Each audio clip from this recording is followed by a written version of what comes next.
اعوذ باللہ من الشیطان الرجیم بسم اللہ الرحمن الرحیم۔ اربوں خربوں درود و سلام حضرت محمد مصطفیٰ صلی اللہ علیہ وآلہ وسلم پر اور آپ کی آل پر۔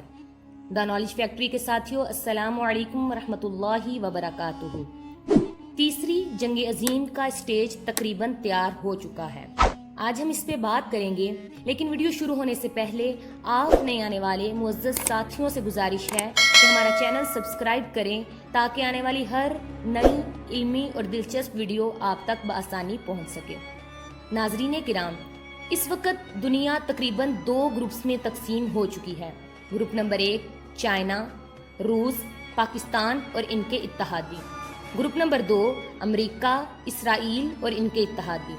امریکہ نے چائنا کو ساؤتھ چائنا سی میں گھیرنے کی مکمل تیاریاں کر لی ہیں اور ساؤتھ چائنا سی کے ارد گرد موجود تمام ممالک Japan, Philippines, Taiwan, Hong Kong, south Korea, Vietnam, Malaysia, Indonesia, Brunei اور آسٹریلیا کو چائنا کے خلاف اکسانے میں کامیاب ہو گیا ہے اور یہاں اپنے ڈسٹرائز اور ایئر کرافٹ کیریئر لے آ گیا ہے، اور بھارت کو کہا ہے کہ اپنی نیوی کے ذریعے ابنائے ملاقہ کو چائنا کے بحری جہازوں کے لیے بند کر دے۔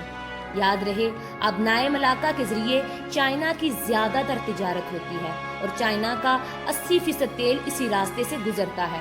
اگر یہ راستہ بند ہوتا ہے تو بدلے میں چائنا کے پاس صرف گوادر بچتا ہے اپنی تجارت کے لیے، جو کہ پاکستان کے لیے بہت ہی خوشائن بات ہے۔ جواب میں چائنا نے بھی پالیسی بنا لی ہے، اور اگر بھارت ابنائے ملاقہ بند کرنے کی کوشش کرتا ہے تو چائنا بھی بھارتی ریاست سکم پر قبضہ کر کے سلیگوڑی کوڑی دوڑ، جو کہ بھارت کی 7 ریاستوں آسام، ناگالینڈ اور نارچل پردیش، میگھالیہ، میزورام، منی پوری، تری پوری کو باقی بھارت سے ملاتا ہے، اس پر قبضہ کر کے ان سب کو بھارت سے علیحدہ کر دے گا۔ اور بھارت بھی یہ بات اچھی طرح جانتا ہے، اس لیے کافی حد تک خاموش ہے، اور بھارت نے تبت کارڈ کھیلنے کا فیصلہ کیا اور دلائی لاما کو پوری دنیا میں لے کر جائے گا اور UN سمیت ہر جگہ پشت پناہی کرے گا۔ نتیجے میں چائنا نے بھی کشمیر کارڈ کھیلنے کا فیصلہ کر لیا ہے اور ہر صورت کشمیر کی آزادی کے لیے کام کرے گا، اور یہ بات بھی پاکستان کے لیے خوشائن ہے۔ دوسری طرف چائنا ایران کو بھی بھارت کی گود سے نکال لایا ہے اور اب ایران بھی کھل کر بھارت کے خلاف میدان میں آ رہا ہے۔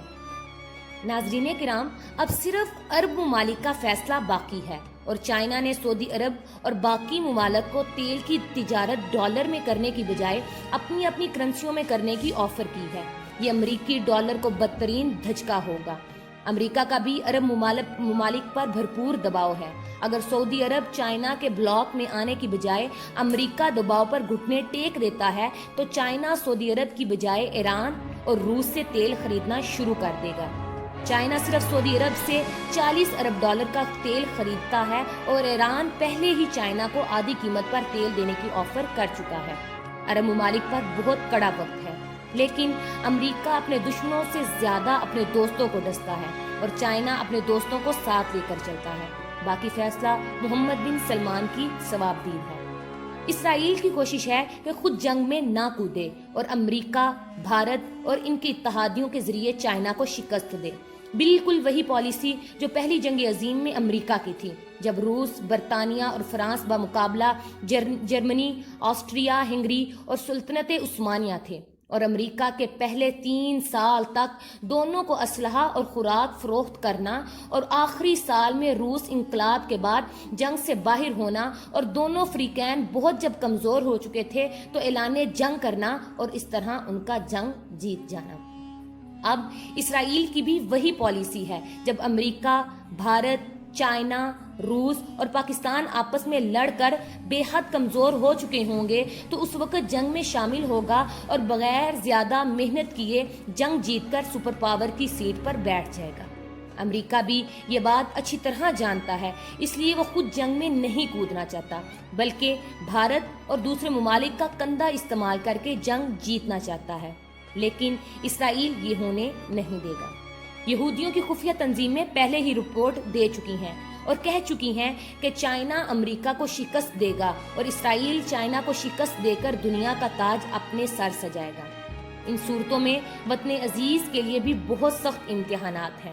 ملکی حالات کے پیش نظر پاک فوج اور ریاستی اداروں کی بھرپور کوشش ہے کہ فی الحال اس جنگ کو تھوڑا دور دھکیلا جائے تاکہ ملک کے حالات تھوڑے قابو میں آ سکیں۔ دشمنان اسلام تو پاکستان کو جتنی جلدی ممکن ہو اس جنگ میں دھکیلنا چاہتا ہے تاکہ اسلامی دنیا کی واحد ڈھال، اسلامی دنیا کے واحد حصار پاکستان کو توڑا جائے۔ اگر آج پاکستان مضبوط اور ایٹمی طاقت نہ ہوتا تو شاید ہی کوئی اسلامی ملک اس دنیا کے نقشے پر موجود ہوتا۔ پاکستانی قوم کو چاہیے کہ اپنی ریاست اور فوج پر بھروسہ رکھیں اور ہر صورت ان کے شانہ بشانہ کھڑے رہیں۔ آخر میں تمام ناظرین سے گزارش ہے کہ کوئی بھی اچھی ویڈیو لگے یا اس طرح کوئی اور آپ کو معلومات ملیں تو ان کو آگے ضرور شیئر کریں۔ بڑی محنت سے یہ معلومات اکٹھی کی جاتی ہیں، اس لیے انہیں زیادہ سے زیادہ لوگوں تک پہنچائیں۔ اپنا اور اپنے پیاروں کا خیال رکھیے۔ تب تک کے لیے السلام علیکم ورحمۃ اللہ وبرکاتہ۔